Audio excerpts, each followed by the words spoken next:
Yeah.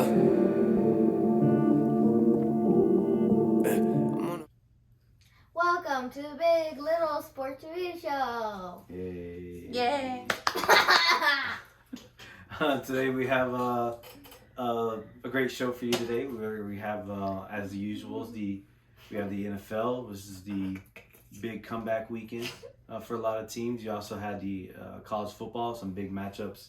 A lot of teams dropped out of the top 25. A lot of shaking up there. And then, believe it or not, we're going to talk about some baseball, even though we said we would. MLB. Even though we said we wouldn't talk about it into the postseason, there was a pretty riveting series this weekend, and we're gonna talk about that. So let's first get into the NFL. So first game was pretty, I guess, upsetting. Not upsetting to us, but a big upset. The Chargers beat Kansas City in Kansas City, 30-24. So here's the rundown of the major parts of the game. Kansas City down 21-17. They get the touchdown, make the extra point. Then Chargers drive down the field, get a lot of penalties in the progress. But they score a touchdown, miss the extra point, but they still hold on to win 30-24. Big things. Kansas City is now at the bottom of their division at 1-2. Whoa. That's probably the first time in a few years, probably at least 3 or 4 years since Mahomes has started. But it's very early in the season, so they have plenty of time to bounce Next, this was divisional. Next one was our Dolphins. The Dolphins actually ended up losing to in Las Vegas to the Raiders, 28-31 in overtime. But the big story about that is, they were down by, what was it? It was 25-17 or something? Yeah, 25-17. And Dolphins had turned the ball over on downs and looked like the game was over. So we turned it off. We were like, okay, this game's over. We were tired of seeing our teams lose this weekend. More of that later. However, we're watching the Tampa Bay and Rams game, and all of a sudden, Sebastian, what did you see? They had a quick clip how the Dolphins got a touchdown, got a 2-point conversion, and it went into overtime. Crazy. I didn't even know how they even had enough time for that, because they actually gave the Raiders back the ball very in their own field, and thought for sure they were gonna run that one out. But nevertheless, they lost anyways, even though they tied it up. Then we had the Green Bay and San Francisco. Sebastian didn't watch this one. He was in bed. It was a late night Sunday night game. Sorry, buddy. But Green Bay won that one 30-28. This one was crazy because San Francisco actually scores to take the lead with 37 seconds left. So everyone on San Francisco sideline is all celebrating. We won, yay! But you had Aaron Rodgers on the other side with 37 seconds. So first play, throws a deep pass down to the 50-yard line. They spike the ball. The next play, they don't get anything. And then the third play, another long pass to Adams again. And he gets him in field goal range. And they boot the game-winning field goal. 0 seconds left on the clock. Yep, and so that was the heartbreak for San Francisco. And then you also had the Baltimore-Detroit game. The NFL record was broken, but not in a way that we thought. Yeah, it was pretty crazy. So Baltimore ends up coming back and beat Detroit 19-17 on a 66-yard field goal. And From their own 44-yard line. 40-foot, like their own side of the field. That's crazy. So we have that clip for you. Let's check it out. There you go. So, made 49 straight field goals in fourth quarter or overtime. So he's lining up. And here it comes. It's deep. It doesn't look like it's going to make it, but it bounces off the crossbar and in. Record. 66-yard field goal. That was crazy. Previous record. The kicker did not have his toes. Who was it? I think it was 63 yards by Saints kicker against the Lions, too. Oh. That's crazy. 2 straight records in field goal yardage. We'll have to go back and check that, but I think the Denver kicker Matt Prater. I think he tied it. I think he tied that record. But even though this game might seem not so big on anyone's radar, Arizona at Jacksonville. Arizona did win 31-19, but the crazy thing about that is that they actually tried a 68-yard field goal. So they were like, 66 yard? Nah, let's do a 68. We have that for you too. Let's check it out. And we'll tell you what happened on the end of this one. And it was a return 6. Not a pick 6, not a scoop and score. Yeah. Nothing. So his kick is deep. Looks like it could make it, but it doesn't. He catches it. Wait a minute. He's bringing it out. He's got space. Oh, he's going down the sideline. They're going crazy. I think he's going to make it. Touchdown, Jaguars. But they still lose. They still lost anyways, but that was exciting. So don't try any 68-yard field goals because you're probably going to get a kick return for a touchdown. Unless you're part robot. Then you could probably try it. And then I guess for our honorable mention, the Rams, Tampa Bay. Rams end up beating Tampa Bay to now they're at 3-0.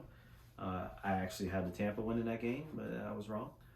Then you had the Atlanta Giants. Doesn't seem too big on the radar either. Both teams were 0-2, but Atlanta came away with the win, and now the Giants are 0-3. Sorry, Giants. All right, and that's 2 straight losses by a field goal in the final seconds. That's it. That's all we have for the NFL. So let's move on to the college football. College football. So like we said, it was a big weekend of big matchups and big upsets. The top 25, actually 4 teams dropped out, and that was Iowa, Wisconsin, North Carolina, and Kansas State. So the one big matchup we had was the Arkansas Texas A&M. They won. Arkansas amazingly actually pulled that one out 20-10. Then you had number 12 Notre Dame. They beat number 16 Wisconsin 41-13. They finally get a win by over a field goal. Yeah, Notre Dame has been squeaking by all year, and they finally handled Wisconsin. Then the big upsets. What was the big upsets that we had this weekend, buddy? Well, we had Georgia Tech 45, University of North Carolina 22. Yeah, North Carolina was actually picked to win the Coastal this year, and that's their second ACC loss now. So that was crazy. We also had Baylor beat Iowa State, who was my pick to win the Big 12. Now they're out. That was a terrible pick. I don't know what I was thinking. But they beat Iowa State 31-29. Even though they squeaked it by, they still won. And then the biggest upset of the weekend, what was that, bud? NC State Wolfpack beats Clemson, which was number 9. They're hardly even in the power rankings anymore at number 25, 2-2. Double overtime. North Carolina 27, Clemson 21. Yeah. So what was funny about that one actually? We had a little family outing with or not outing, but had some friends over this weekend, and we were doing a little fire pit in the backyard, and actually the game was still going on, and one of our neighbors is a big Clemson fan. Yeah. So as we're kind of just playing in the backyard, throwing the ball around, we hear a big yell, and I'm like, oh, well, I guess Clemson must have scored to win. And then our other neighbor came in and said, hey, did you just see NC State missed a field goal? They're going to overtime. So he wasn't screaming that they got a touchdown, but NC State missed a field goal to get it into overtime. But they ended up pulling it out anyway. So wouldn't have made any difference. So he didn't make it out. He didn't make it over. But unfortunately, the other one I know is the Liberty Syracuse game. That one kind of hurt our heart this weekend. But that was a good game. What did you think about the game, buddy? The Liberty game. Well, it was very intense. Liberty down crazy. And they stormed back to tie it 21-21. But then, boom, Willis gets hit. He fumbles. Syracuse gets a game-winning field goal. And Syracuse wins 24-21. Yeah, actually, the Liberty was it was looking like they were about to get rolled over on Thursday night. It was actually started. It was 14-0 that Syracuse started. Liberty actually scored a touchdown right before the half to make it 14-7. But then we gave up a touchdown. They gave up a touchdown right after the half and then made it 21-7. But then they came right back, made it 21-21, and then actually even had a chance to take the lead. They got it all the way to the end zone again. Actually caught a touchdown pass, but it was called back because the guy actually slid out of bounds when he caught it. So, but then they went for it on 4th and 2 instead of, this is probably the first questionable call I have to say from our awesome coach Hugh Freeze since he's been there. But it was 21-21. They had a chance to take the lead, make it 24-21, but he decided to go for it, and they got stuffed at 4th and 2. And then, like Sebastian said, shortly after that, when they got the ball back, Willis fumbles it, and yeah, I don't know. And then Syracuse just runs down the score and kicks the winning field goal. And then for our segment, it's called "Aw, pobrecito." That means, aw, poor guy. So yeah, these unfortunate souls caught a real big beating this weekend. Georgia beat Vandy 62-0. Man, and they're in the SEC. Shutouts. But at least they're in the SEC. But these other teams, you have Miami beat Central Connecticut 69-0. And they're in the Northern Conference. Yeah, so they're FCS conference, and then you have Pitt beat New Hampshire 77-7. That's a lot of sevens. Yeah, they just. I still don't even understand why big schools play these. I mean, I understand it is for the money.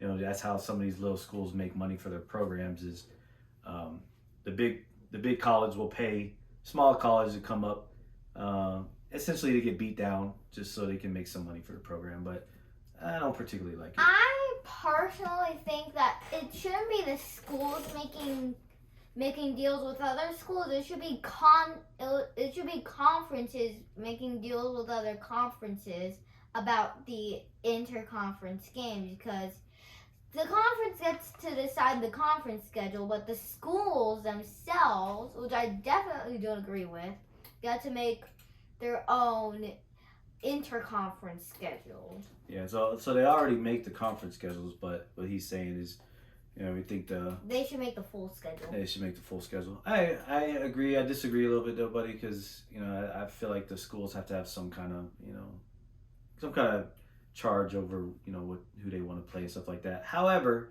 they should have restrictions between playing FCS schools and just beating them down to a pulp. I'm pretty sure that's what happened when Florida State invited Jacksonville State over. Yeah. Where you could go back to one of our earlier episodes, find out about that crazy touchdown in the final 5 seconds of the game. That's gotta hurt the most is to get beat by a school that you just paid to come play you. But anyhow, and that brings us to baseball. So we finally have some baseball for you guys. So I hope you enjoy this little segment. But they had the Yankees actually were playing Boston. It's always a big rivalry, but this one actually had some real meaning to it late in the season. On Friday, Boston actually started with a 2-game lead over the Yankees. For the wild card. I think that was for the division, card. because now the Yankees are in the lead of their division. Oh, I looked at the standings. Well, originally they did have it was for the wild card, but now the Yankees have now won 6 in a row now because they swept Texas before Boston, but they also swept Boston as well. Stanton, Giancarlo Stanton had a huge weekend. He went 7 for 12, 3 home runs, and 10 RBIs. So he pretty much did some damage this weekend. And maybe damaged the car. Damaged the car. He might have damaged his car. So he had 3 home runs, 1 in each game. One of the home runs was a grand slam that he literally hit out of the park. So let's check that one. That might have hit a car. That one probably hit a car. That would be bad though. There you go. Stands up for the plate. Down 2-1. Yeah. Yeah. See, here it comes. Oh, it launches it. It's gone. It's in orbit. It's disappeared. It's disappeared. Let's see that again. Look at it. Watch as you can see as it just disappears over the wall. Boom. Gone. And so now, as it stands, like he was saying, now the Yankees are ahead. Not much. I don't know how many games are left, but it's looking pretty good. Only 6 days left in the postseason, people. Oh yeah, so there you go. 6 games left. So playoffs are right around the corner. 6 days. 6 not days. 6 games. Well, in baseball, they almost play every day. So you say 6 days, it's probably 6 games left. Maybe 6 games for some people, 5 games for others. Anyways, but so that's our show for today. Check out some. We'll be talking about some big games coming up this weekend. We have college football. You have number 5 Iowa playing at Maryland. Maryland. I don't know why they're not ranked. They're in the FBS. Yeah, Why are they not Maryland's ranked? in the Big Ten 4-0. They've beaten a couple of decent opponents. I have no complete disrespect, but Especially the fact that Clemson is 2-2 and they're still ranked, but they're the 4-0 team that isn't ranked. Yeah, well, they have a chance to show that they deserve Really to be ranked exist. when they play number 5 Iowa this week. I think even if they barely win or just even play close, they'll at least get some respect. Then you have the big ones in the SEC. You have number 8 Arkansas playing at number 2 Georgia. Always big games in the SEC, and then you also have number 12 Ole Miss at number 1 Alabama, and then number 7 Cincinnati is playing at number 9 Notre Dame. So some big top 25 matchups. NFL, we also have some pretty good matchups in the NFL. You have the 3-0 Arizona Cardinals, which is pretty crazy, playing at the 3-0 Rams. So that should be a good one. And then the biggest game of the weekend is Showdown in Foxborough. Showdown in Tom Foxborough. Brady versus the Patriots. If he wins this game, he would officially have a win over every team in the NFL. Yeah, I can't imagine him losing this game. I think Because he knows his defensive strategies. He could tell his defensive players what his offensive strategies are. And they could always study film in case anything has changed over the years. Yeah, I'm sure the Belichick, as good as a coach he is, he's gonna have some new stuff for old Brady. But I can't imagine Brady not pulling and the Bucs not coming out of this one a winner. So, but we'll see. So we'll see next week, and that's all for our show. That's the Big Little Sports Review Show. Bye, y'all. Say the flow, it sounding like a mixtape. They ain't see it coming like a fast break. They ain't see it coming like Jordan hitting jumpers. Yeah, they asked me when that new music about to drop. Ain't that what I gave you last week? Yeah, oh, you done it now. Feels like I'm coming up and spit it like I'm underground. Wonder how I come into your city like I run a town. Let it sound started on the stage, now we in the crowd. Yeah, we split the hype though. Told me that your record was the greatest, but you lied though. Told me they consider you a god, yeah, well I don't. Say you never live until you find something to die for. Woo! Yeah, and then it's so true. Forget the haters, remember people you're close to. Now I'm doing things they told me I ain't supposed to. They treat me like a player, that's funny, I'm here to coach you. Go back to the bench, now where you belong. Say that you've been practicing, well maybe you should do it more. Say that you the boss, yeah, well who did you employ? All these sucky rappers, I don't listen to them, so annoyed.